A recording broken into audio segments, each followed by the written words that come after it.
I love history, I love mythology.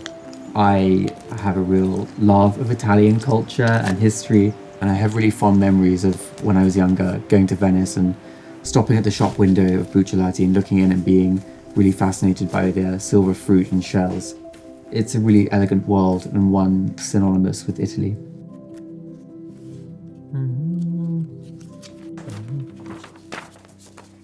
The collaboration came about really as we started discussing their expanded caviar collection.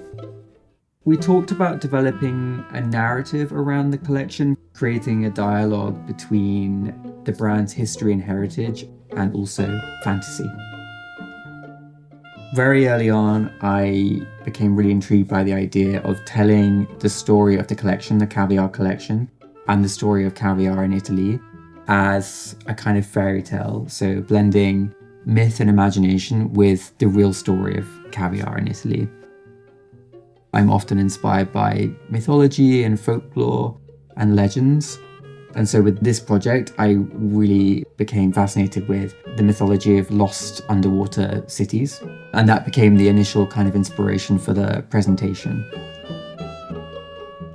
So with the space itself, we've kind of brought in all of these crucial moments associated with the story of caviar in Italy, people, places, and stories associated with the story. So we consider ancient Rome, the Renaissance, Leonardo da Vinci, and also famous Milanese families. I really want guests to feel as though they're entering into a magical kingdom, a kind of shimmering underwater dream. Here is me working on the inside, where we are making this kind of bright, large space. I wanted it to feel like this kind of like underwater, lost city almost. So columns and like architectural elements like niches and archways, but they're being taken over by seaweed, and fish and coral, and this kind of quite grand but kind of faded, mystical feeling.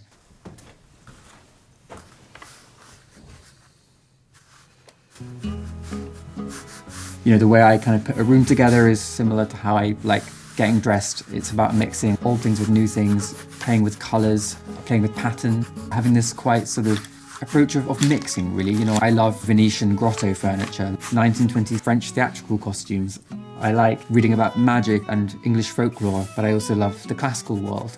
I'm kind of bringing all of these influences together. The hope feels contemporary and alive. I think that's really key.